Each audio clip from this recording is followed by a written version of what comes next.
Fernández Serrano, Verónica Patricia, este, y voy a fungir como moderadora.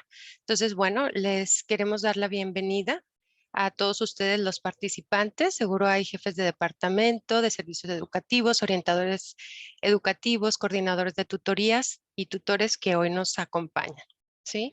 Me permito presentarles a la maestra Gloria Elizabeth Arronis Pulido, así como dar lectura a lo que será lo que es el currículum de la misma. Ella es licenciada en Psicología de la Universidad del Valle de Atemajac, lo que es la UNIVA, y tiene la maestría en Terapia Familiar Sistémica por la misma universidad. Es terapeuta sistémica en lo privado. Actualmente labora en el Centro de Atención Primaria en Adicciones Tlaquepaque, sus siglas CAPA, como psicóloga clínica en donde se dedica a brindar terapia breve para consumidores de sustancias. Aplica e imparte pláticas y talleres asociados a la problemática adictiva, actividades preventivas y dirigidas al personal docente, estudiantes de primaria, secundaria y preparatoria. Es capacitadora en programas sobre el uso de sustancias y problemáticas adictivas a nivel preventivos y de intervención. Y bueno, el objetivo de esta conferencia es conocer acerca de la dinámica familiar para desarrollar estrategias de comunicación que faciliten los procesos de interacción dentro del sistema familiar de los estudiantes. El tema que hoy nos ocupa es la dinámica familiar para su aplicación en la orientación educativa. Daré una breve descripción de la conferencia y presupone tener herramientas sobre cómo funciona la estructura familiar y cómo podemos comprender la importancia de los límites y de cómo el orientador educativo puede acompañar al padre de familia a identificar cómo abona a los comportamientos dentro de la estructura de la personalidad del alumno y esto a su vez cómo interviene en el juego de roles dentro del aula escolar. ¿Sí? Entonces, con esto vamos a iniciar. Desarrollo un poco la dinámica de interacción, que es lo que mencionó la maestra Adriana, y entonces se tendrá una intervención por parte de nuestra ponente de 50 minutos. Después, nuestra ponente dará 10 minutos, se les dará 10 minutos para la sesión de preguntas y respuestas, así como lo mencionó, a favor de levantar la mano y abrir su micrófono para para la elaboración de las preguntas. Una vez que finalice este tiempo, se hará una conclusión sobre el tema. ¿Sí? Entonces, bueno, una vez dada a conocer la dinámica, se da por iniciada la conferencia por la maestra Gloria Elizabeth Arronis Pulido con el tema La dinámica familiar para su aplicación en la orientación educativa. Adelante, maestra Gloria. Hola, buenos días a todos. Bienvenidos. Quisiera primero, antes que dar inicio a esta plática, ¿verdad? Muchas gracias por la presentación. Contextualizarles un poquito de mi realidad en este momento por cualquier situación, ¿verdad? Tengo a mis dos pequeños enfermos en casa, entonces estoy de home office. Por eso decidí venirme al aire libre, ¿verdad? Aquí donde podamos tener un poco más de calma y silencio. Pero bueno, les aviso por si de repente me llueve, va a ver que corro y de repente digan, ¿qué onda? ¿Qué pasó? Fue por ese motivo, ¿va? Ahora sí, me voy a permitir compartirles la presentación para dar inicio.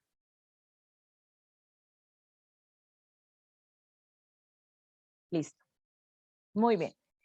Bueno, el tema que vamos a trabajar el día de hoy es acerca de la dinámica familiar dentro del contexto educativo. Y esta parte es muy importante. Pero para poder dar inicio, primero tenemos que comprender lo que se refiere a la epistemología sistémica. Dentro de la terapia familiar, bueno, ustedes saben que la psicología es muy extensa y tiene diferentes áreas de abordaje, ¿verdad? Porque las personas somos distintas. La terapia familiar surge alrededor de los años 50, específicamente en 1956, más o menos ahí con Bateson, que era un antropólogo, que comienza a hacer varias investigaciones y él comienza a hacer las primeras publicaciones acerca del estudio de la terapia familiar. Él comienza a decir, bueno, ¿qué sucede? Que cuando atendemos a una persona de manera particular, logra generar cambios, pero en cuanto lo volvemos a introducir a su contexto, nuevamente se presentan las mismas situaciones. Entonces él habla de que algo ocurre dentro de este sistema, que es un sistema primario, la familia. En este sistema familiar, ¿qué ocurre para que esto se dé? Y se comienza a cambiar un paradigma que ha venido imponiéndose durante años anteriores hasta esta época, donde hablábamos de un pensamiento lineal, ¿no? ¿Qué es esto? La causa-efecto. A mí me ocurre y va de regreso, ¿no? Entonces, con todos estos estudios se llega a una nueva mirada sistémica. Y es de aquí de donde parte la epistemología de la teoría y donde se cambia todo. Y nos habla de una causalidad circular. ¿A qué se refiere esta causalidad? Pues así como podemos observar, A influye a C, pero al mismo tiempo C influye a D y D a B. Y en esta dinámica contextual también podemos identificar que los sistemas, hay diferentes niveles de sistemas. El primario pues es la familia, pero hay otros contextos en los que nos relacionamos, en los que nosotros cambiamos de acuerdo a con quién nos relacionamos. Por ejemplo, está el contexto escolar en el que ustedes están, donde por aquí nos puede surgir como algunas dudas, ¿verdad? De por qué este alumno se comporta de esta forma, o por qué este líder, o cómo puedo hacer que este líder modifique estas conductas negativas y me pueda como orientar. Entonces, desde esta línea de la mirada sistémica, habla de que si nosotros modificamos parte del contexto, este cambio se va a poder ir trabajando. Y para esto me voy a permitir pedirles que me ayuden a realizar este ejercicio. La indicación dice, los 9 puntos que ves en esta figura deben unirse en 4 líneas rectas sin levantar en lápiz. Entonces les voy a dar unos segunditos y quiero que traten de hacer este ejercicio. Si alguno de ustedes lo puede hacer, por favor me levanta la mano.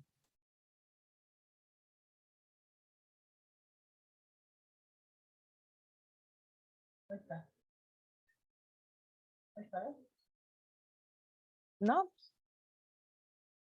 De repente es complicado, pero fíjense muy bien. Vamos a entender aquí un poquito de por qué. ¿Qué ocurre? ¿Alguno logró contestarlo?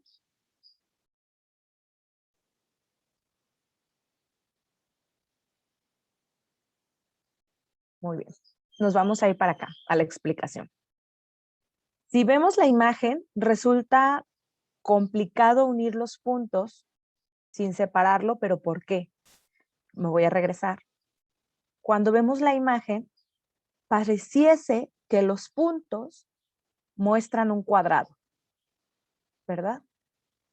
Y nuestro cerebro en automático dice, pues, ¿cómo lo vamos a solucionar uniendo esos puntos? Pues dándole la forma de un cuadrado. Y es aquí donde viene este supuesto. Cuando nosotros intentamos resolver esto desde nuestro supuesto, ¿qué quiere decir esto? Es una condición autoimpuesta. Nuestro cerebro aprende mecanismos y formas de reacción y en base a esto actúa. Entonces, ¿cómo podemos permitirnos este cambio? Este es un nivel de pensamiento lineal. Podremos decir, yo me doy cuenta de que hay algo ahí, pero no sé cómo resolverlo exactamente. Este es un nivel de cambio 1. Cuando llegamos a un nivel de cambio 2, vamos a permitir que nuestro cerebro abandone como esta primera mirada que tiene de resolución del conflicto. Y en ese sentido nos va a permitir a nosotros abordar otro tipo de posibilidades que no estábamos planeando, otro tipo de estrategias. Y entonces vamos a hacer este ejercicio. Nuevamente están los 4 puntos ahí. Ahora vamos a tratar de unirlos, ¿verdad? Vamos a ver que hay una primera línea. Partimos, ¿verdad? De un punto a otro. Vamos a ver la siguiente línea. Ahí está. Pero si se fijan aquí, el número 2, aunque no nos permite mucho observarlo por el espacio, se sale de los puntos, ¿verdad? Y luego tenemos esta línea que se sale de los puntos y atraviesa las 2 que nos quedaban sueltas. Y por último, al salir de la otra orilla, unimos nuevamente, ¿verdad? ¿Alguien vio esta respuesta? Si me dice alguien que sí, les pido que me abra el micro, por favor. Sí. ¿Qué pasó, Eloisa? Cuéntame. ¿Lo habías hecho antes o simplemente de verdad lograste hacer esto? Hace mucho, mucho tiempo lo había hecho, pero no me acordaba y empecé a jugar en el cuaderno con Ajá. los diferentes puntos hasta que me salió. Muy bien, Eloisa, Gracias. muchas gracias. Es importante porque es darnos permiso de ver las cosas desde otra perspectiva. Y aquí viene uno de los fundamentos para mí principales de este modelo de intervención. Nosotros tenemos que comprender que cada persona percibe la realidad de manera distinta de acuerdo al lugar en el que se encuentra. ¿Qué quiere decir esto? Tal vez para mí la verdad es una, ¿verdad? Vamos a poner el ejemplo en el aula de clases, ¿no? Yo voy como docente o como tutor, trato de impartir un tema y el grupo me genera como algo emocionalmente, ¿verdad? Están siempre en desorden, comienza a hacerse la fama dentro de la escuela que ese es el grupo más desordenado, que nadie puede con ellos, que ahí están como, ¿verdad? Ciertas personas. Entonces yo llego con un rechazo ante esto, ¿verdad? Y hay por ahí un investigador dentro del modelo sistémico que creó un modelo que se llama psicología organizacional. Se llama Félix Castillo para cuando tengan oportunidad de revisarlo. Él nos dice, los mamíferos comunicamos con la mirada y todo nuestro lenguaje corporal comunica y emite un mensaje. Y entonces nosotros actuamos de acuerdo a la percepción que tenemos enfrente de esta realidad. Pero entonces los otros, en este caso el alumno, ¿verdad? De repente dice, oh, ya viene este maestro. Siempre es lo mismo, la misma dinámica de siempre. Y también nos genera un rechazo. Y entonces cuando tratamos de abordar qué está pasando dentro del grupo, nos vamos a encontrar que cada uno tiene una percepción distinta y en base a eso actúa. ¿Y cómo podemos ir modificando esto? Cambiando nuestros propios paradigmas, rompiéndolos, ¿verdad? Ante este ejercicio dice, resulta evidente la analogía con la multitud de muchas situaciones en la vida en las que nosotros intentamos siempre resolver de la misma manera típica y no lo logramos. Y entonces decimos, ¿pero por qué? Pero nos damos cuenta, si revisamos a fondo, que nuestras formas y estrategias de resolución de este conflicto siempre son las mismas. Y a veces hay que salirnos del mapa, salirnos del cuadrado, ver desde afuera cómo podemos encontrar estas alternativas para mejorar y hacer estos cambios. Dice, todos nos hemos sentido encerrados en una jaula. En más de alguna ocasión buscamos soluciones de modo sereno y lógico, pero recurrimos a nuestros mismos círculos viciosos. Y por aquí también viene una frase que dice, el ojo no se puede ver a sí mismo, ¿verdad?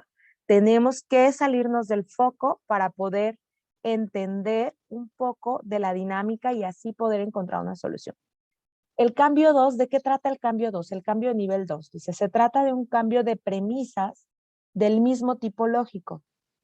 Es decir, el problema se resuelve ahora y aquí, dando un paso afuera de la jaula, ¿verdad? En el insight, en el verme hacia adentro y tratando de encontrar en mí qué es lo que me está moviendo en esta situación y cómo puedo entonces verla de una manera distinta. Y para poder dar como un entre a todo esto, comprendiendo que hablamos desde la mirada sistémica, de comprender una mirada circular del problema o de la situación, vamos a dar un pequeño viaje en el modelo de la terapia familiar y vamos a ir viendo cómo va haciendo la estrategia de abordaje dentro de cada mirada y cómo esto puede ser herramientas que nos permitan a nosotros encontrar, desarrollar habilidades dentro de la misma dinámica de los grupos. Bueno, ¿de qué se trata esto de la terapia familiar, verdad? La terapia familiar habla de que hay diferentes vínculos en los grupos familiares, hay alianzas, hay coaliciones y cada uno de estos tiene un significado distinto. La forma en la que nosotros interactuamos, vamos logrando una interacción, ¿verdad?, entre los otros. Y esto, al buscar este equilibrio, vamos a darnos cuenta que los sistemas familiares tienen diferentes pautas. ¿Qué es esto de la pauta? Es un tema complicadísimo, pero voy a tratar de explicárselos todo de la manera más sencilla posible. La terapia sistémica dice, hay que identificar el síntoma, porque el síntoma comunica, ¿verdad? Les voy a poner el ejemplo de una chica con anorexia. ¿Qué es la anorexia? Es el síntoma, ¿verdad? Ese es el problema, es la enfermedad, lo que vemos desde afuera. Pero, ¿qué significa ese síntoma? ¿Verdad? Pues la persona deja de comer, la persona no tiene deseos de vivir. ¿Qué es exactamente lo que hace la conducta? Evitar alimentarse. Y entonces nos está hablando que el síntoma no es precisamente en función de la comida, sino en esta falta de alimento de vida, en esta falta de razones para vivir. Y entonces el síntoma nos está comunicando. La terapia sistémica, una de las miradas, una sola de las miradas, propone una teoría de que hay un paciente identificado, que en este caso estamos hablando de la chica de anorexia, ¿verdad? Se le llama chivo expiatorio.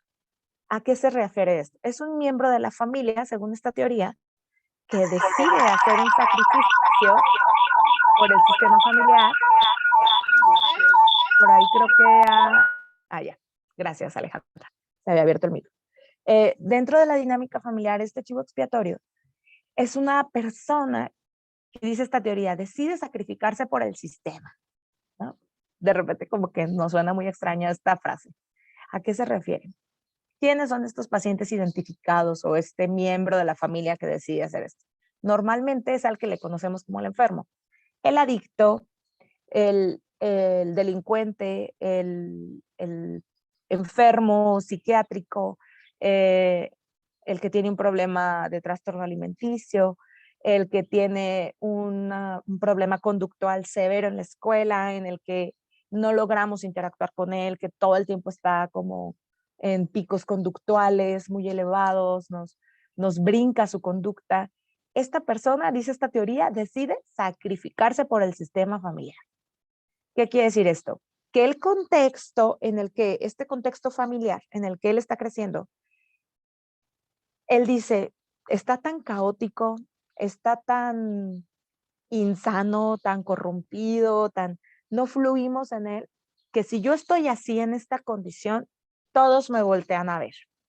Y entonces esta persona se vuelve la homeostasis de este sistema, el equilibrio de este sistema. Es el que le permite, con estas herramientas, poder decir, bueno, el loco es él, no yo. Y entonces la mamá vive en función de él, en ir a la escuela, a las juntas, en estar viendo que le llaman otra vez la atención, en estar regañándolo, en estar encima de él, pero gracias a que vive atenta de él, no se da cuenta que ella está teniendo un problema de depresión, ¿no?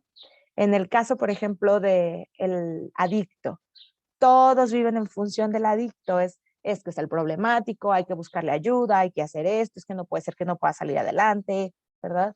Y por ejemplo, el alcohólico, hay por ahí un estudio que se llegó a hacer justamente de esta separación del adicto, ¿no? Del alcohólico, que lo llevan a un centro de internamiento, la persona deja de beber, aparentemente desarrolla estrategias de afrontamiento ante las situaciones de riesgo, todo va perfecto, pero regresa a la dinámica familiar y vuelve a tener consumos. Y entonces cuando se hacen estudios, se dan cuenta que, por ejemplo, la esposa que lo lleva al centro de rehabilitación es la misma esposa que en la casa le dice, ay, no, estabas medio borracho, no estabas todo histérico, dando lata, ¿verdad? O es la misma esposa que cuando el esposo llega y le dice, oye, ¿no limpiaste? Ay, te fijas en todo, ¿verdad? Y entonces estamos emitiendo de manera constante mensajes de cuando estabas con esa conducta, estabas mejor. Ahorita no está tan padre tu conducta. Y entonces el otro vuelve a recaer porque se da cuenta de que al ser este centro, ¿verdad? Y que todos están interactuando, todos los miembros de la familia, alrededor a este síntoma. entonces me regreso al síntoma y no puedo modificar la conducta. Entonces, ¿qué tenemos que hacer para que una persona pueda generar una modificación? Hay que modificar su entorno familiar. Hay que modificar todo lo que está afuera. Por eso es que este tema se vuelve como tan trascendente. Y bueno, hay otras estrategias de abordaje. Esta es una teoría. Hay otras teorías, ¿no? Dentro de la mirada sistémica, vamos a ver que se encuentra la terapia, le llamamos ericksoniana, ¿verdad? Que es de Milton Erickson. Él habla de cómo mediante la hipnosis, ¿verdad? Podemos encontrar estrategias de abordaje. La terapia narrativa es de las más nuevas, por decirlo de alguna manera, de este modelo. Está padrísima esta mirada. ¿Por qué? Porque habla de cómo nosotros, y aquí es donde ustedes pueden encontrar grandes herramientas, a partir de nuestra narrativa, de nuestro discurso, de nuestro lenguaje, podemos encontrar y generar estas modificaciones. Vamos a analizarlo ahorita a detalle. La terapia estratégica, Hailey es el de los pioneros en este sentido. También es un modelo en el que nos pide que nos salgamos del cuadro, ¿verdad? Que demos un pie afuera del problema y que nos planteemos estrategias que no nos parecieran muy lógicas, pero que al final tuvieran todo el sentido. Y la terapia estructural, que es como muy estructurada de Salvador Minucci, él nos habla de la importancia de las jerarquías. Y también es otro tema que vamos a abordar muy específico dentro del sistema educativo, porque las jerarquías nos van a permitir a nosotros encuadrar el orden de la dinámica de los grupos. Bueno, nos vamos a ir de uno en uno. Vamos a hablar un poquito de Erickson, ¿verdad? Yo les comentaba que él habla sobre la hipnosis y de cómo el paciente, al estar bajo una sugestión indirecta, hace modificaciones y cambios conductuales. Y tiene mucha razón Erickson, porque lo podemos ver con el uso de información actualmente, con las redes sociales, ¿verdad? Con los chicos estos que se dedican a hacer ay, se me fue el nombre, estos como youtubers y estos chicos que están todo el tiempo en tendencia, ¿verdad? Es como si tuvieran una especie de sugestión indirecta, ¿verdad? Por eso los utilizan para vender marcas, ¿verdad? ¿Por qué? Porque están planteando una aparente vida donde perfecta, donde el otro dice, pues esa es una manera en la que la alcanzo y entonces puedo ser muy fácil de sugestionar y de ser intervenido por esta otra persona desde afuera. Específicamente, la hipnosis busca mediante la relajación.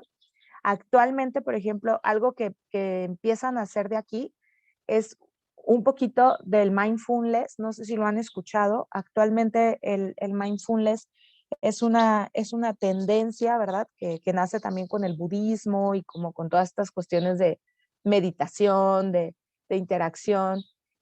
Una parte de la posmodernidad de este modelo de la hipnosis, pues es cómo nos vamos autorregulando mediante estos medios de sugestión donde nos inducimos a un nivel neuronal específico de relajación y por medio de esta relajación podemos alcanzar diversos niveles de serotonina para relajarnos.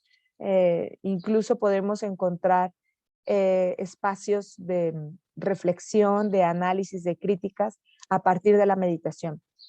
Actualmente se está utilizando este método del mindfulness con pacientes psiquiátricos para el control de la ansiedad.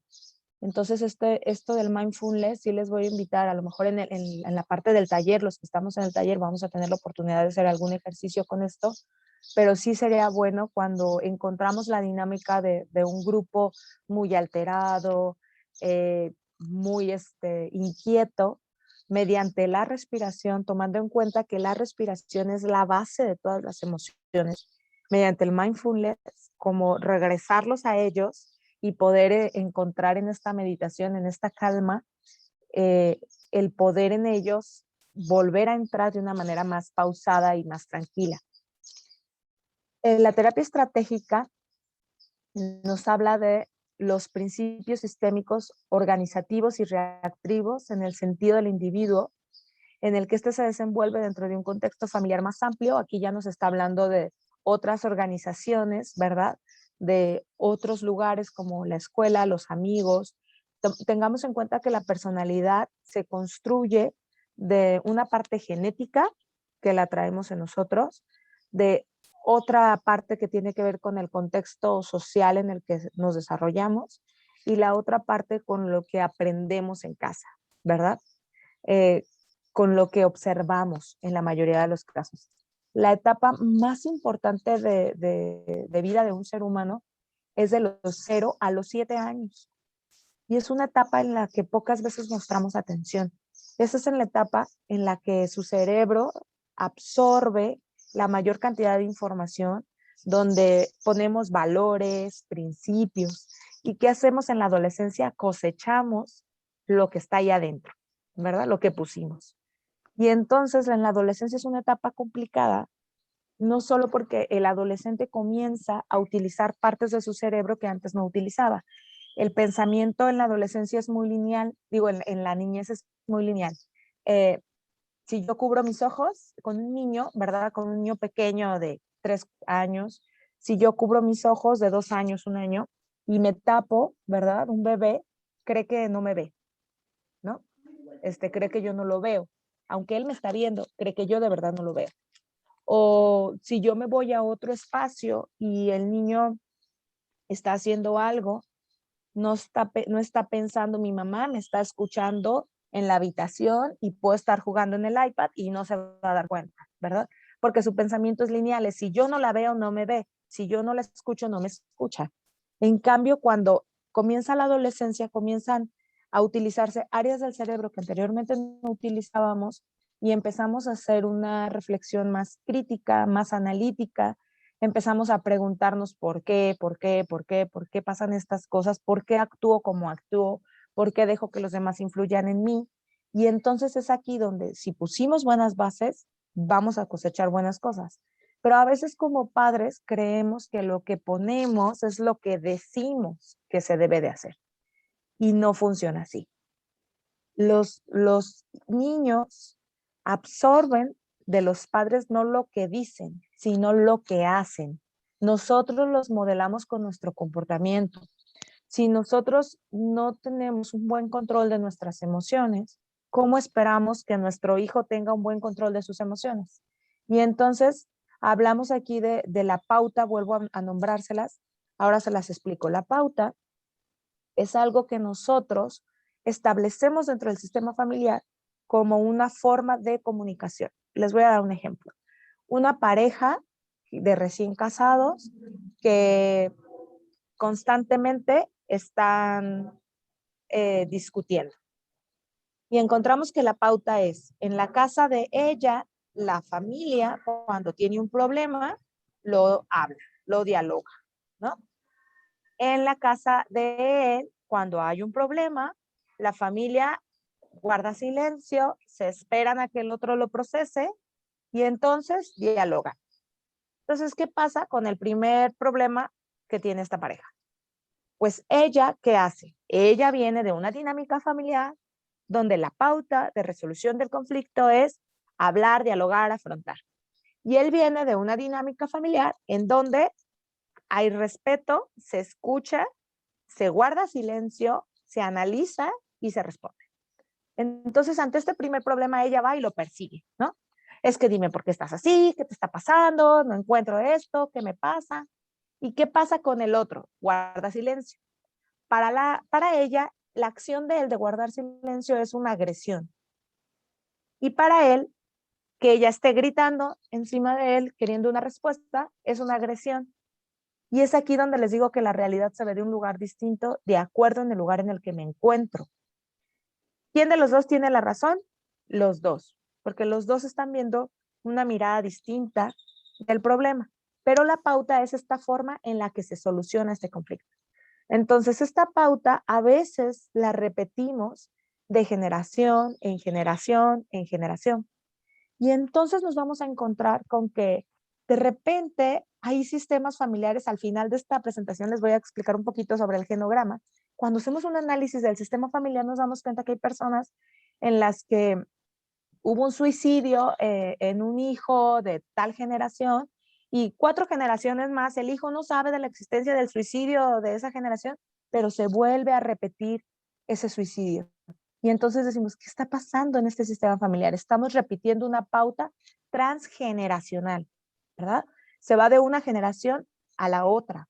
Entonces, ¿qué es importante de la pauta? Identificarlos y hacer estrategias que nos van a ayudar a romper esta pauta. Obviamente esto lo hacemos con un proceso terapéutico, formal, profundo, que ustedes como los que fungen como orientadores educativos no tienen, pues dentro del aula o dentro del área de orientación educativa la competencia de atender las cuestiones de salud mental, ¿verdad? O de salud emocional. Pero sí podemos encontrar, identificar esta pauta porque muy seguramente esta dinámica se la va a llevar a su otro segundo sistema, que es el aula de clases, ¿verdad? Y entonces tenemos el chico que es violentado en casa por sus mayores, dentro del aula de clases, ¿quién termina siendo? El que somete a los otros, ¿verdad? Entonces, cuando comprendemos qué está ocurriendo en el sistema familiar, podemos ayudar al alumno a poder canalizar esta frustración, esta emoción de una manera saludable, sin tener que someter a otros a la misma violencia que él está siendo sometido y buscando estos apoyos. Entonces, la terapia estratégica es un abordaje que le plantean como hecho a la medida, cortado de acuerdo a la necesidad específica de ese paciente o de ese alumno o de esa persona. Es tratar de observar al otro con esta mirada desde afuera y encontrar cómo generamos estas como estrategias de solución. Minuchin les platicaba que él nos habla, él es el que mete la teoría un poquito del chivo expiatorio y nos habla de la homeostasis dentro del equilibrio familiar, pero sobre todo nos habla de la organización del sistema en base a jerarquías. Y esto es importantísimo. Estamos hablando que alrededor de los 40, 50, estábamos en una situación educativa en la que la educación era impositiva, ¿verdad? La persona no tenía como mucha opinión al respecto y hasta recordaremos que era muy común la regla en el docente, ¿verdad? El que le daba el reglazo o el borradorazo, ¿verdad?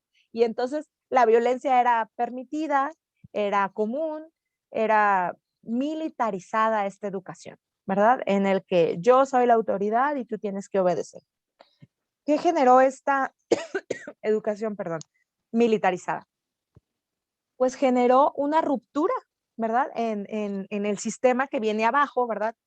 Están estos padres con esta educación militarizada, porque también, digo, a mí me crió mi abuela, ¿verdad? Yo recuerdo que ella me volteaba a ver y con la pura mirada me controlaba, ¿verdad? Yo creo que algunos de aquí todavía traemos esa educación. Ya con la mirada uno decía, ay, tengo que callar y alejarme de aquí. Entonces, no todos formaron parte de esta educación militarizada, ¿verdad? ¿Por qué? Porque los hijos de estos padres, ¿verdad? Llegan los 60 y viene toda una revolución, un cambio y se vuelve el peace and love, ¿verdad? Llega nuestra amiga la marihuana, la cannabis, con una influencia tremenda, ¿verdad? En el sistema contextual social. Y entonces en el peace and love, en el seamos más conscientes, en el quitemos esta educación rígida, se viene un cambio educacional en el que hagámonos amigos de nuestros hijos, que entra con un fuerte auge en los 90, ¿verdad? Yo recuerdo a mi mamá, porque aunque crecí con mi abuela, ¿verdad? Tengo una mamá. A mi mamá queriendo ser mi amiga, ¿verdad? Como en esta educación de los 90. Y ahora les quiero preguntar y hacer esta reflexión, ¿verdad? ¿Está bien creernos amigos de nuestros hijos o querer ser amigos de nuestros hijos? Porque se nos inculcó durante muchos años este pensamiento y esta creencia, ¿verdad? Y es importante porque es importante darnos cuenta que no está bien, que las jerarquías las necesitamos con urgencia, no desde el lado militarizado antes que teníamos, sí con la opinión, sí con el respeto, y entonces vienen otros modelos que en el taller lo revisaremos también a más a detalle. Hay un modelo específicamente que nace de educación, nace en Estados Unidos también como con esta, igual que la terapia familiar, nace con esta mirada constructivista de las situaciones, del problema. Se llama Educar con Amor y Lógica. Es un modelo de educación que habla de cómo vamos a concientizar al otro de sus consecuencias asociadas en relación a la acción, ¿verdad? Les pongo un ejemplo muy pequeño. Mi hijo no se quiere comer las verduras, ¿verdad? ¿Qué hago yo? Lo chatajeo, lo manipulo, le digo, lo forzo, lo obligo, le digo, te quedas ahí. A mí me decían, te quedas ahí sentada hasta que te las comas, ¿verdad? Y eso nos damos cuenta con el paso de los años. Fíjense lo grave que es esta situación. El que el adulto imponga de esta manera la regla sin la escucha del otro, sin la mediación, sin la estructura de comprensión de esta norma, ¿qué emite como mensaje? El mensaje es, el adulto siempre tiene la razón. Y entonces, si me tocan mis partes íntimas, ¿verdad? El adulto tiene la razón. Y entonces puedo ser víctima de abuso sexual. Por estas pequeñas cosas de lo haces porque lo digo yo, porque te obligo cuando son pequeños. Entra como esta mentalidad de no puedo confrontar al adulto. Entonces, ¿qué podemos hacer ante esto? Esta estructura que plantea Minuchin dice, hay que poner límites, los límites protegen, ¿verdad? Y hay que poner límites aparentemente consensuados con el otro, dialogados. Supongo que mucho de lo que hacen ustedes como docentes cuando llegan a enfrente a un grupo, ¿verdad? Es a hacer una regularización de las reglas. Lo que hicimos ahorita que nos ayudó nuestra compañera a moderar, ¿verdad? Diciendo, las reglas de esta plática van a ser, al finalizar se ponen, ¿verdad? Levantan la mano, abren su micro y preguntan. ¿Cómo va a funcionar? ¿Cuáles son las reglas? ¿Cuál es la consecuencia, verdad? ¿Qué pasó también cuando iniciaron los que estaban al principio? Llegó el comentario de, todos los que dicen C2 están equivocándose de grupo, les van a poner falta en la otra, ¿verdad? Váyanse a su grupo. ¿Qué es esto? Una consecuencia explícita aplicada de la parte que tiene la estructura de generar hacia abajo. ¿En dónde la puedo yo negociar? Hay puntos negociables y hay puntos que no son negociables. Lo mismo pasa dentro del sistema familiar y lo mismo pasa dentro del aula de clases. Yo llego, trato de generar una dinámica, un clima armonioso, pero al mismo tiempo hablo, hay estas consecuencias, hay estas acciones. La terapia narrativa, como les decía, habla de que nosotros el síntoma o el problema lo vamos a externalizar mediante la narrativa, ¿verdad? Y entonces dice que hace hincapié en estos principios recursivos y de anatomía dependencia al formular su propuesta de terapia narrativa, en donde pide que el paciente elabore historias que pongan en evidencia las normas por interacción del medio social. ¿A qué se refiere con esto White y Epsom? Ellos dicen, hay que externalizar el problema. ¿Cómo vamos a externalizar el problema? Mediante nuestro discurso y nuestro lenguaje. Les voy a poner un ejemplo porque, digo, no mencionaron en el currículum, no viene mucho al caso, pero estuve trabajando mucho tiempo con pacientes terminales, ¿no? en el área de cuidados paliativos. Y entonces la terapia narrativa, en este asunto de la muerte, de la tanatología, nos da unas herramientas muy padres que quisiera como ejemplificarles, y claro que también las tenemos dentro del aula de clases. Pero bueno, ahorita acordándome de este ejemplo, es un chico en el que está en una fase terminal. La fase terminal normalmente dura alrededor de 6 meses y un año, pero además está en una parte muy aguda donde sus sentidos comienzan a estar mal, y es un chavo de 17 años que se decide por parte del equipo médico y del grupo familiar que él va a elegir en qué lugar quiere morir, en casa o en el hospital, ¿verdad? Y a veces nos cuesta, porque esta misma decisión la tomaban niños de 7 años, si quieres que amputen la pierna o no. ¿Quién toma esta decisión? El niño, ¿verdad? ¿Por qué? Porque es su cuerpo y es quien decide. ¿Y a qué le toca al área de psicología? Pues ayudarle al niño a entender. Entonces la narrativa nos ayuda en este sentido, porque este chico, por ejemplo, de 17 años, cuando se habla de la muerte, ¿verdad? Empezamos a hablar de la muerte como un videojuego. Y entonces el nivel 1, ¿verdad? Platicamos. El nivel 1 es como cuando estás en en el nivel 1 no necesitas alimentarte por ti mismo, te alimentas por medio de un tubito, ¿verdad? Estás en un espacio pequeño, pero estás cómodo. Y cuando pasas al nivel 2, caminas, tienes que aprender a alimentarte por ti mismo, tienes que aprender a hacer cosas por ti mismo. Y entonces en el nivel 3, pues probablemente cuando pasas ese nivel 2, en el nivel 3, pues ya no sientes nada físicamente porque te vuelves como una esencia que se encuentra en otros espacios, en el que hay paz, en el que hay tranquilidad. Y entonces él decía, ya entendí. Entonces yo soy súper buenísimo para jugar este videojuego y por eso ya casi voy a pasar el nivel 2 y ya me voy a ir al nivel 3. Y el nivel 3 pues está bien chido, ¿no? ¿Por qué? Porque en el nivel 3 ya no voy a tener dolor, porque en el nivel 3 va a estar bien, bien padre. Ay, qué padre, ¿no? Y luego dice, ay, no, mi abuela de verdad que está medio lenta para el nivel 2, ¿verdad? Todavía no lo puede pasar, ya tiene como 70 y todavía no pasa, ¿verdad? Entonces, cuando externalizamos, podemos hablar de los miedos, de lo que está ahí, de lo que me está pasando en esta externalización del problema. Y esta externalización también se puede hacer con la ansiedad, ¿verdad? Háblame de la ansiedad como si fuera tu tía, ¿verdad? Una tía desagradable que llega a visitarnos y entonces avísame cuando llega la ansiedad, ¿no? Pues la ansiedad llega a mi casa cuando mi mamá se pone a llorar, llega la tía ansiedad, ¿no? Que le vamos a poner Joaquina, llega la tía Joaquina a la casa y me hace sentir desesperado. ¿Y cómo te hace sentir primero? No, pues mi cuerpo lo siento así, me pasa esto. Lo mismo con un problema dentro de la dinámica del grupo.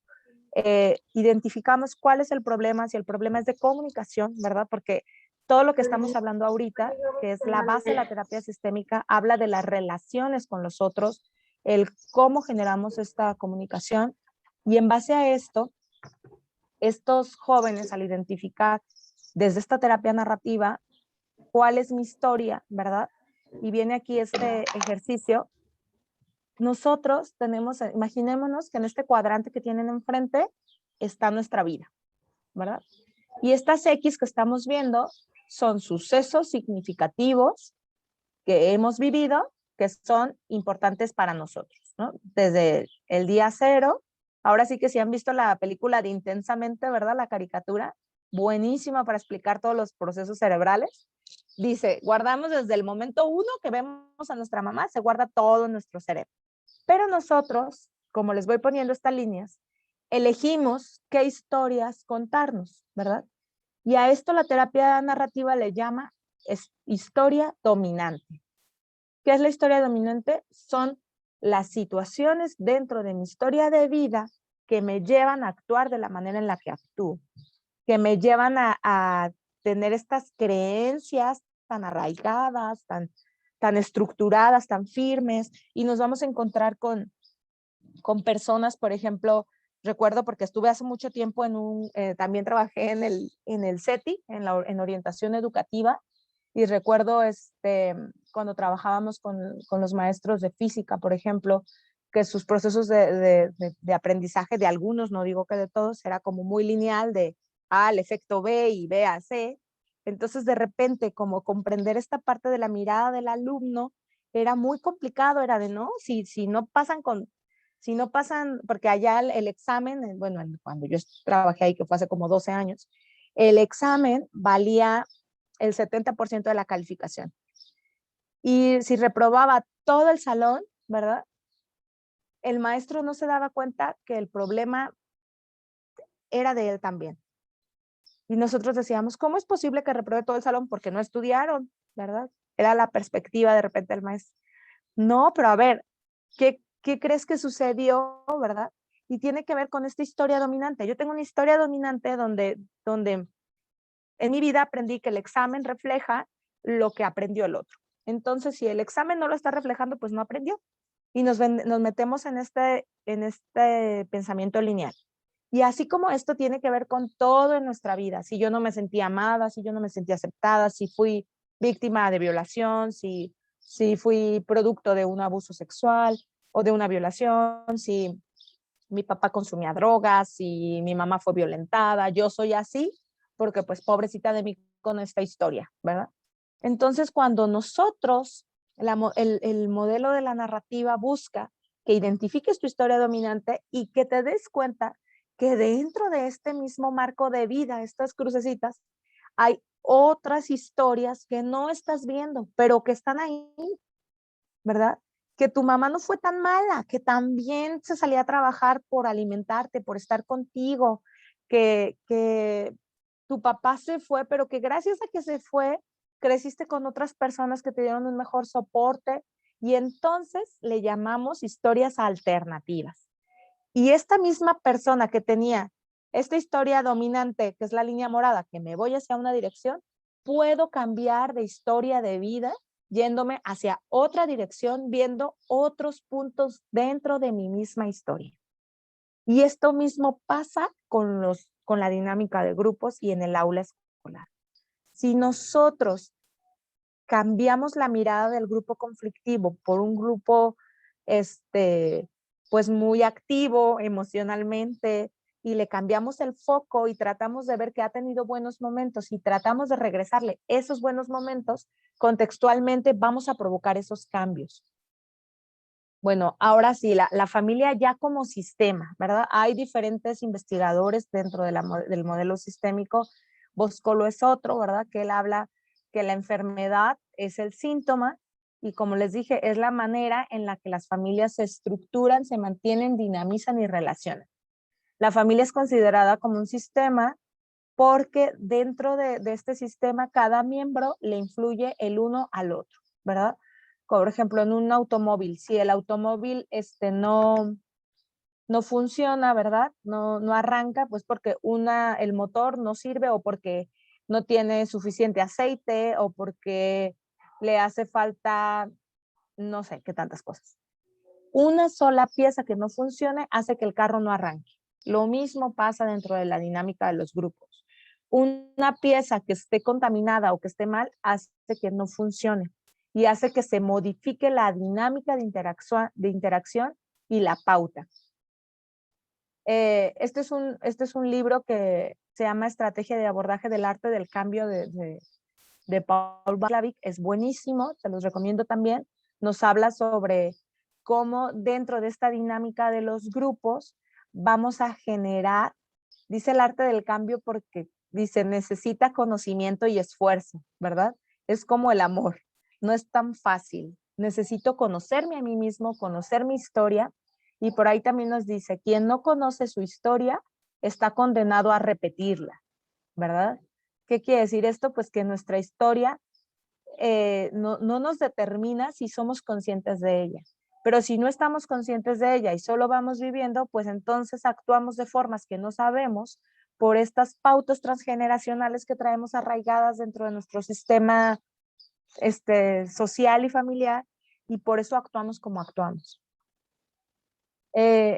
Para observar la pauta hay que estudiar la comunicación interpersonal del grupo, de la persona, y hablo del grupo, que el grupo lo estoy llamando como a todo, porque hablamos que hay muchos tipos de familia y más actualmente, ¿verdad? Que ya hay incluso parejas del mismo sexo adoptando hijos o teniendo hijos, desde ese tipo de familias hasta el grupo social en el que me desenvuelvo con mis amigos, el grupo del aula, del salón de clases, el grupo laboral en el que crezco, que también es como una segunda casa, ¿verdad? Cuando estamos ahí la mayor parte del tiempo.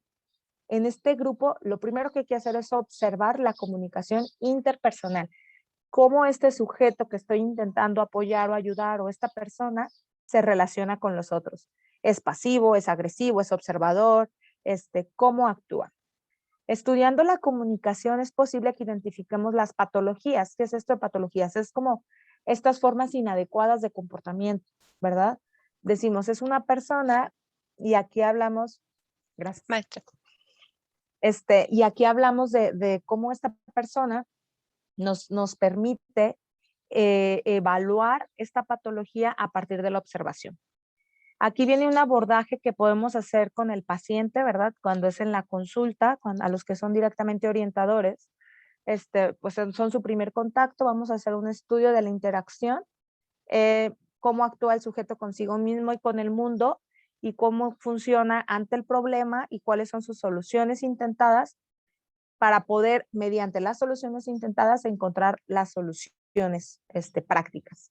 El primer paso es contactar, iniciando una relación terapéutica, definiendo cuáles son los síntomas y los problemas asociados, llegar a acuerdos sobre el objetivo terapéutico, la individuación del sistema perceptivo reactivo que mantiene el problema, o sea, ver qué y esta es la parte muy importante que, bueno, no nos da ahorita mucho tiempo ya de observarla, es qué como maestro o como orientador le puedo abonar yo a esta dinámica y a esta interacción social. A esto se refiere con lo perceptivo reactivo. ¿Qué estoy percibiendo y cómo le abono yo a que se mantenga esta pauta o a que se pueda modificar esta pauta? La programación de las estrategias de abordaje, cómo lo vamos a trabajar, y la conclusión del tratamiento. Un buen inicio es la mitad del trabajo, decía Aristóteles, ¿verdad? Y entonces aquí vamos a identificar algunas estrategias de solución a raíz del síntoma. Dice, el abuso de drogas suele originarse en la adolescencia. Esta es una problemática. ¿Cómo lo identificamos? Porque hay factores familiares y patrones de prototipos familiares que inculcamos en los otros, que se relaciona directamente en 11 años que yo tengo atendiendo pacientes consumidores de sustancias. Directamente en mi experiencia se relaciona el consumo de sustancias a la falta de manejo y de control de emociones y a la falta de sentido de vida y de proyecto de vida.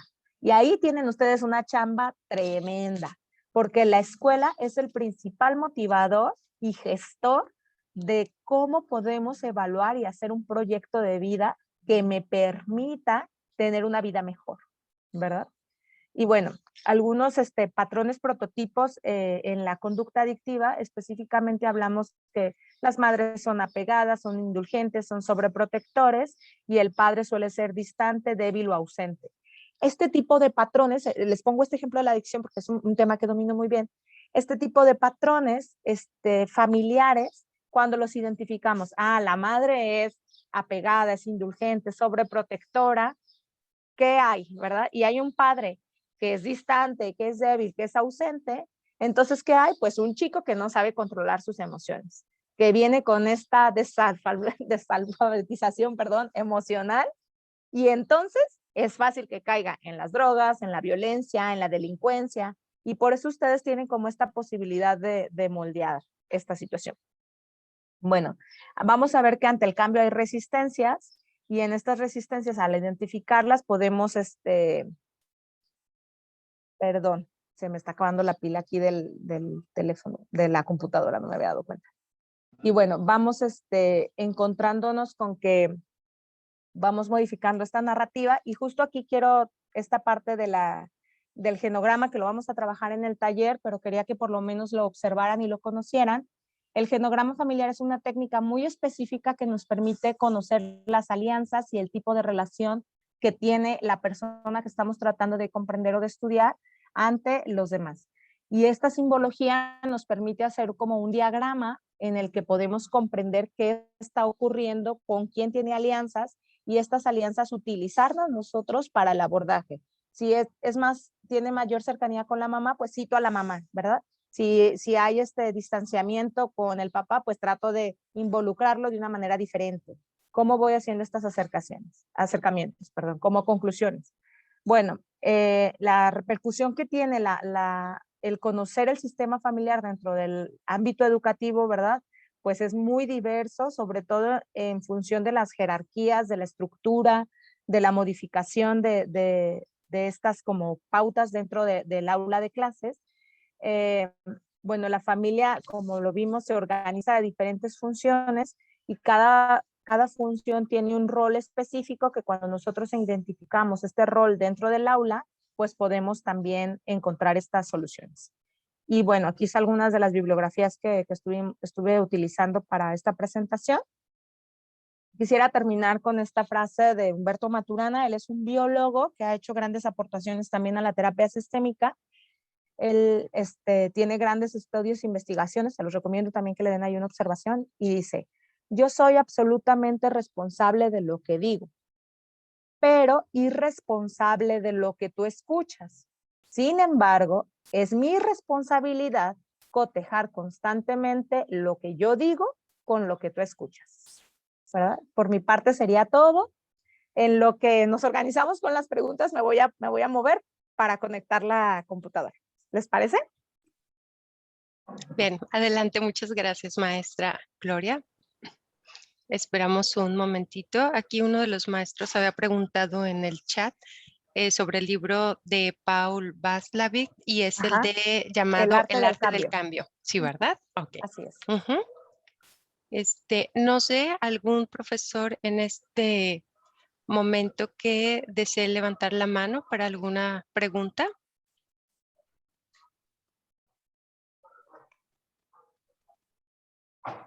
Aquí estoy escuchando, ¿eh? Aunque ¿Algún maestro?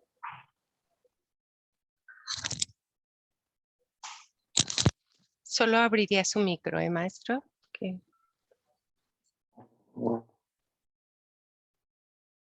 listo. Bien, listo. ¿El maestro Luis Alberto? Adelante, ¿sí?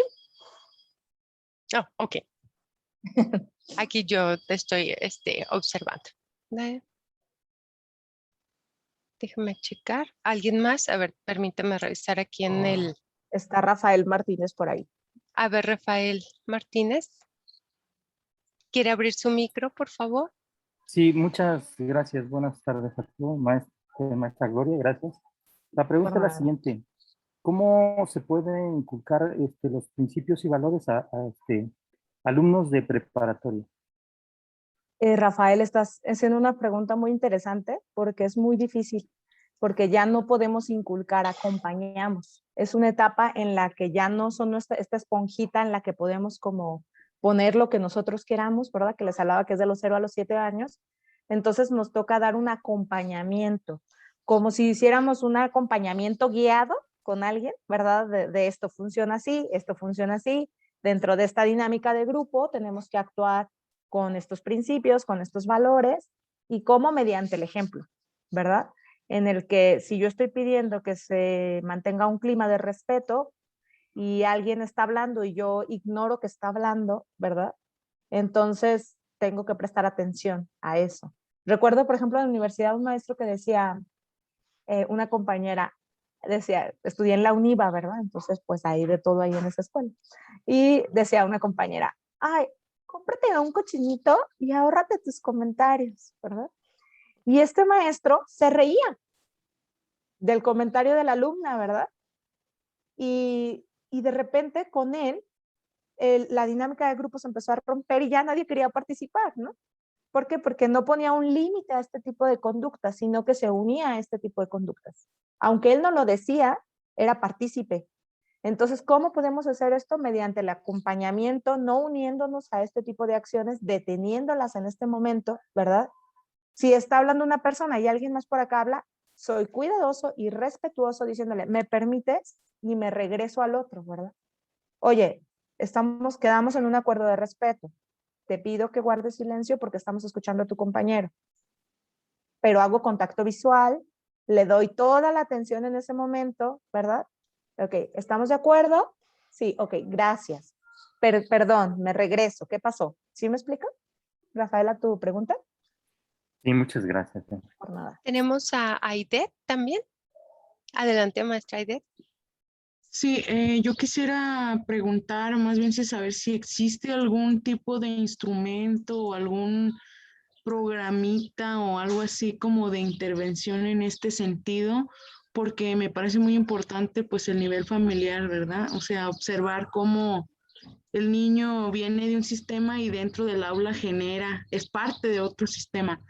Entonces, como si hubiera algo para detectar la comunicación que él está teniendo en el aula, alguna, no sé, alguna Lo que cosita, instrumentito o algo así. el instrumento, podríamos decir, más práctico para eso es el genograma familiar. Digo, ahorita no tuvimos mucha oportunidad de revisarlo, lo vamos a revisar ya en la parte del taller como con más detalle, pero nos sirve solamente para comprender la dinámica de ese alumno, Me explico, no de toda el aula, pero de ese alumno nos sirve identificar qué personas son las significativas, por decirlo, y entonces cuando encontramos qué personas son las significativas, por qué les representan ciertas cosas, y en base a eso podemos como hacer una analogía como al grupo, ¿verdad? ¿Qué personas dentro del grupo son significativas o son las que me saltan, ¿verdad? Y entonces tratar de encontrar estos líderes, porque al final son personas con mucha escucha. Miren, yo he tenido pacientes todos tatuados, ¿verdad? Con el tatuaje acá en la cara de maras, porque literal he tenido pacientes maras. Y los he visto llorar en la sesión, ¿verdad? Al fortachón grandote, así, ¿no? Entonces, ¿a qué voy con este comentario? Que dentro de este caparazón que se ponen enfrente de repente de agresivos o de violentos o que se aíslan, es un caparazón que no nos está permitiendo encontrarlos y agarrarlos. Entonces, si nosotros tratamos con cuidado y con respeto encontrar cómo podemos entrar a este caparazón, vamos a poder encontrar soluciones. Y otra técnica que te puedo recomendar que puedes checar es muy específica, es muy práctica. Hay algunos videos en YouTube, muy pocos la verdad, porque están la mayoría en inglés. Es esta técnica de amor y lógica que les platicaba. Tal cual, así se llama. Educar con amor y lógica, y en un momentito y si no les dejo el nombre ahorita en el chat, si me ayudan ahorita me muevo Ajá. para buscar específicamente el nombre del libro y podérselos como compartir de Educar con Amor y Lógica. Ese es totalmente un abordaje de educación, totalmente, de educación de comportamiento, ¿no? En los grupos. No sé si respondo a tu pregunta, Aide. Sí, gracias. Yo creo que valdría la pena algún genograma de aula, ¿no? Algo así. Sí, También se estaría padre podría identificar tratar eso. de, así es. Sí, gracias. Adelante, Luis. Gracias. Mi pregunta es si esta cuestión de la terapia estructural tiene algo que ver o guarda relación con lo que se conoce como sociometría. No, no que yo sepa. Lo que pasa es que Minuchin es un clínico, ¿verdad? Que parte más del psicoanálisis. Él es un clínico y a partir de esta mirada del antropólogo de Hailey que les estaba mencionando, la sociología de alguna manera se relaciona, ¿verdad? En este análisis de interacción de los otros es que logran hacer cómo funcionan las jerarquías y las dinámicas de los grupos, pero no directamente hasta donde yo sé, ¿verdad? Desconozco específicamente, pero hasta donde yo tengo el conocimiento desde el área de la estructural, no está basado en esas líneas. Bien. Tenemos una pregunta aquí en el chat por parte de la maestra Karina Ivette, que si existe algún protocolo de intervención familiar. Sí, pues hay bastantes. Cada modelo que les expliqué tiene un Ujú. abordaje específico de la familia. Cada uno propone cosas diferentes, ¿no? Cosas muy de repente que parecieran disparatadas, ¿verdad? Les voy a poner un ejemplo así muy práctico de una compañera que se mordía las uñas en la maestría. Y entonces la maestra que daba el modelo estratégico, que el estratégico les decía es salirte como del punto y encontrar esta solución, ella la pasa, dice, alguien que quiera, dice en el grupo la maestra, alguien que quiera cambiar un comportamiento conductual muy específico, ¿no? Y entonces ella levanta la mano y dice, yo, ¿qué haces? Me muerdo las uñas, ¿no? Entonces primero empieza la descripción del síntoma, le dice, ¿qué sientes cuando te muerdes las uñas? Y entonces ella empieza a describir una situación totalmente placentera de morderse las uñas, ¿no? Es que cuando truena, que yo siento, que cuando me la corto, que así, ¿no? Termina y dice, ¿qué intentos has hecho para solucionar este problema? ¿Verdad? Pues me he puesto esmalte con ajo, me he puesto ajo directamente, me he puesto uñas postizas, he hecho esto. Muy bien. Y le dice, muy bien, te voy a dejar una tarea. Eso es el modelo estratégico, ¿no? Como abordaje.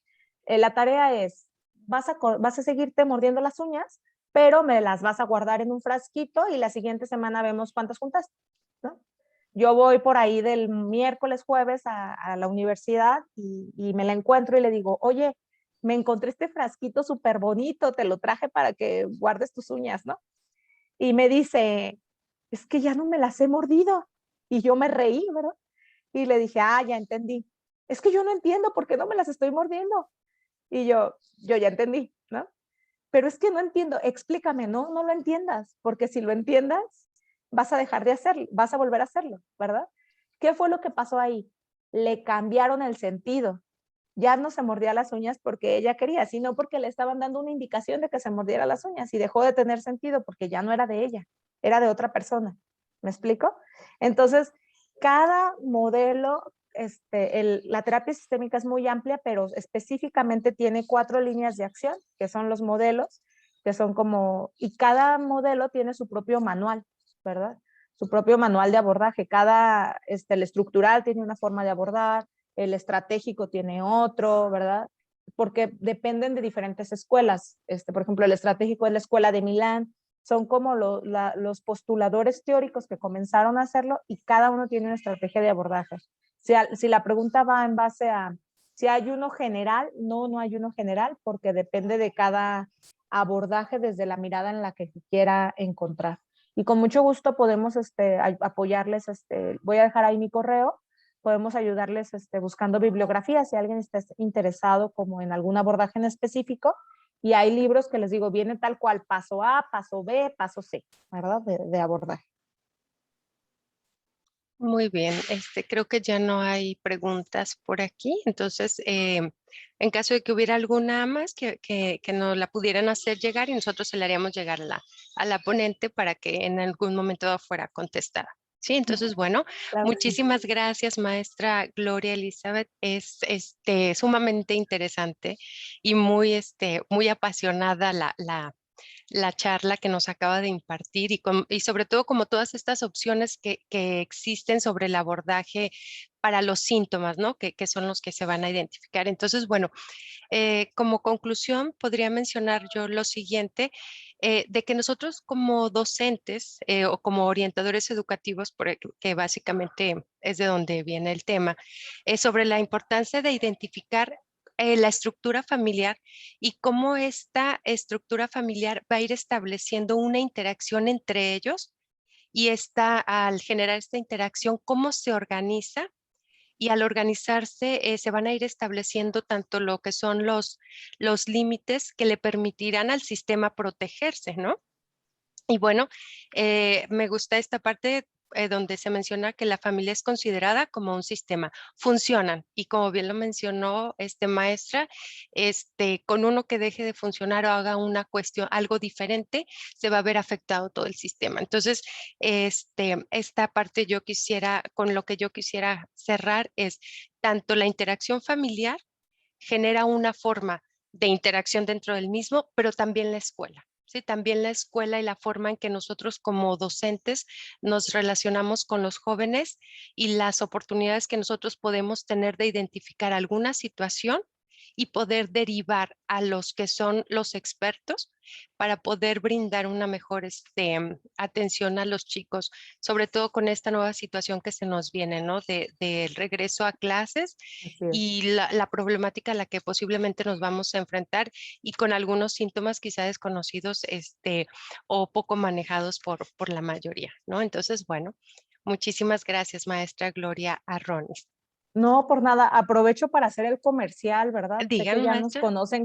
ya nos conocen como CAPA, ¿verdad? Algunos de Sí. ustedes, sobre todo los orientadores, nos van a cambiar el nombre muy seguramente, muy pronto, no sé cuándo, pero yo creo que el año que entra nos están ahorita ya capacitando en control de ansiedad, depresión, suicidio y todo lo demás.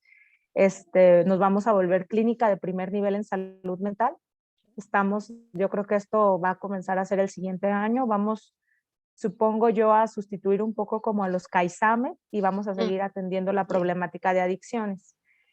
Les comparto esta información, ¿verdad? Porque sé que les va a llegar a ser útil y justamente todo esto, esta información baja a raíz de esta situación pandémica, ¿verdad? De estos niveles tan altos de ansiedad que se han disparado en todos, no hablo de los alumnos, ¿verdad? También de ustedes como docentes, también nosotros, ¿no? Como personas, ¿no? Que estamos viviendo esta circunstancia actual. Entonces, pues para que estén pendientes, nuestros servicios siguen siendo gratuitos, ¿verdad? Entonces, estén pendientes por si por algo sí valdría la pena que preguntaran, ¿verdad? No este año todavía no está previsto que empezamos a abordar esta problemática de la ansiedad, pero sí el siguiente año. Entonces, si por algo, pues escuchan, ¿verdad? A un chico así, vale la pena que pregunten en los CAPAS si ya se está atendiendo esta problemática, ¿verdad? Ujú. Muy interesante, sí, maestra, muchísimas gracias. Y como bien lo menciona, las escuelas corremos a buscar lugares y espacios donde Ujú. nos puedan dar del apoyo pertinente. Bien, Claro que sí. muchísimas gracias, maestra, por su intervención. Muchas gracias a todos los participantes. Y bueno, me permito mencionar que será entrega de un reconocimiento por su participación, maestra Gloria, dentro de las jornadas de orientación educativa y tutorías a la cual voy a dar lectura. Y esta se va a presentar de manera virtual y se le hará llegar en su formato electrónico a través del comité organizador del evento. Entonces, me permito dar lectura, por favor, al documento. ¿Se ve allí? Lo estoy compartiendo. ¿Lo pueden visualizar? Sí, sí lo vemos.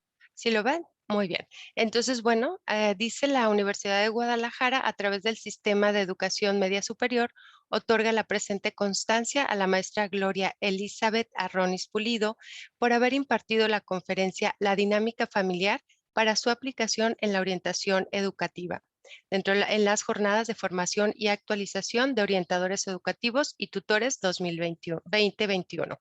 Llevadas a cabo en modalidad virtual los días 13, 14, 15 y 16 de julio del año en curso. Atentamente, piensa y trabaja. Año delegado de Fray Antonio, alcalde en Guadalajara, Guadalajara, Jalisco, 15 de julio del 2021. Firma lo que es la maestra Karen Isabel Escamilla Galindo, coordinadora de apoyos académicos, así como el maestro Ernesto Herrera Cárdenas, secretario académico. ¿Sí? Entonces, maestra, le haremos llegar esta información a través de su vía de correo electrónico por el comité organizador. Y entonces, bueno, Muchísimas gracias. agradecemos la participación de todos los aquí presentes, así como de usted, maestra Gloria, y también de la maestra Adriana Barbosa, que fue nuestro apoyo técnico. Hola, hola, aún no se desconecten, porfa. Les acabo de compartir en el chat la liga para registrar la asistencia de hoy. Es una sola liga donde se va a registrar toda su participación de hoy. Con esta conferencia terminaríamos nuestras actividades de hoy y los invitamos a que mañana se conecten de manera puntual para continuar con nuestras jornadas. Están solicitando el correo de la maestra Gloria. Ahorita se los paso aquí en el chat. Nada más no se desconecten y se los pongo. Bien.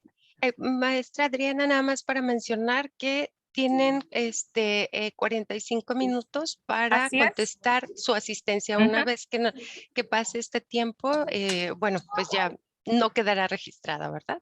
Así es, se cierra el formulario. Sí, se cierra el formulario. Entonces, muchas por gracias, favor. maestra Gloria. Ya puso ella ahí su correo.